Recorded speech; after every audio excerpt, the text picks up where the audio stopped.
Hey, what's up everyone and welcome to another Warframe video. So a patch dropped today which lowered the cap on the amount of scans needed to open up the area where you can get to the brand new boss, the Deck 12 Exploiter Orb.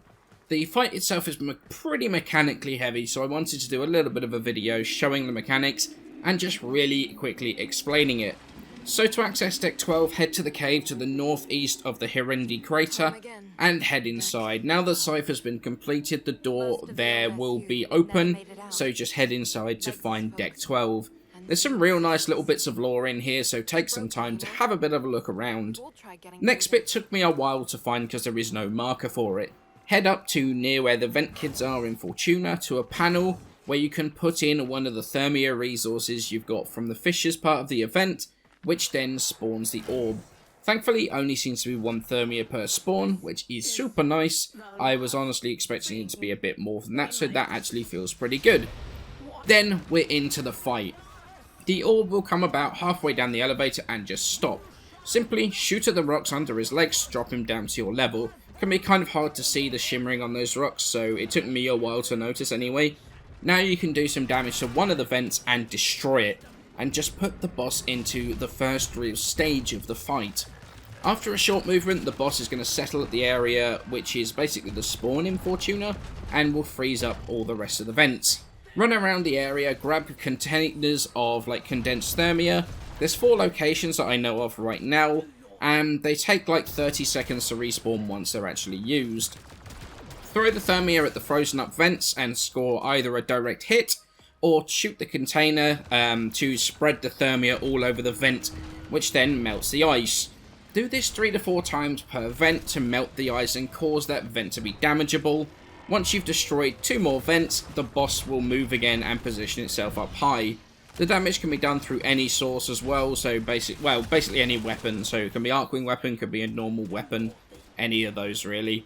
Repeat this though, again, while it's up high, and you'll get the boss to drop down and return to the base of the elevator, where you're going to kill the vent that you've just defrosted. You don't actually kill it while it's up high, you simply defrost it, at which point it'll come down and move to that elevator.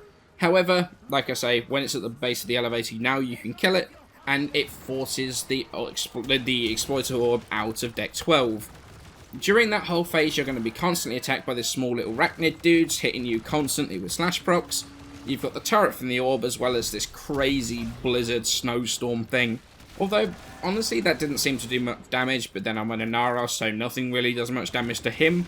I know a Mesa Prime that I was in the squad with did go down to a couple of times, but I think it was more for the slash procs from those little arachnid dudes that was actually causing that more than anything else, to be perfectly honest with you.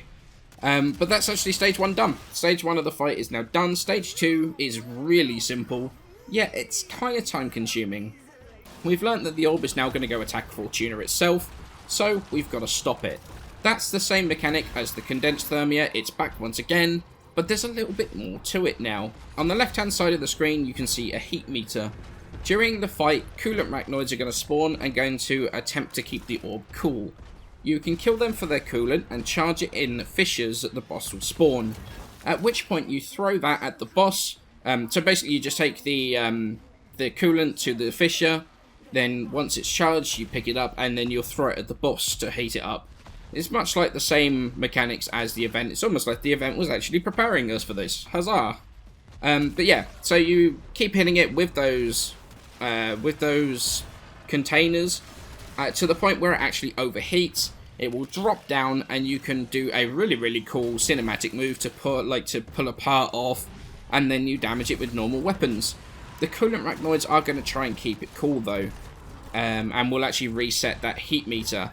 The boss is going to reset those fissures a couple of times, it's caused by throwing enough Thermia at the boss. But after each time it resets those fissures, it will take more and more damage from that Thermia until it eventually overheats. You do this 3 times and then the fight is over. Realistically, there's not much to it. There's some attacks and stuff it does during this phase, like a wall of fire and a giant but very incredibly slow mortar. But honestly, nothing that much to worry about. It's a pretty simple fight, but it is mechanic heavy, and not one you can ignore stuff with Chroma for once, which is nice. I enjoyed the fight. There's no knockdown spam, no insta-killing of stuff by a single Chroma, and mechanics that required a little bit of thinking to nail, plus a whole bunch of lore to go along with it. I really enjoyed it. But I hope this video and this guide helps you with being able to take down the boss as effectively as you can. I hope you all enjoy your Hildryn at the end of it. Thank you all so much for watching this quick video. I hope you have a wonderful day, and I shall catch you in the next one.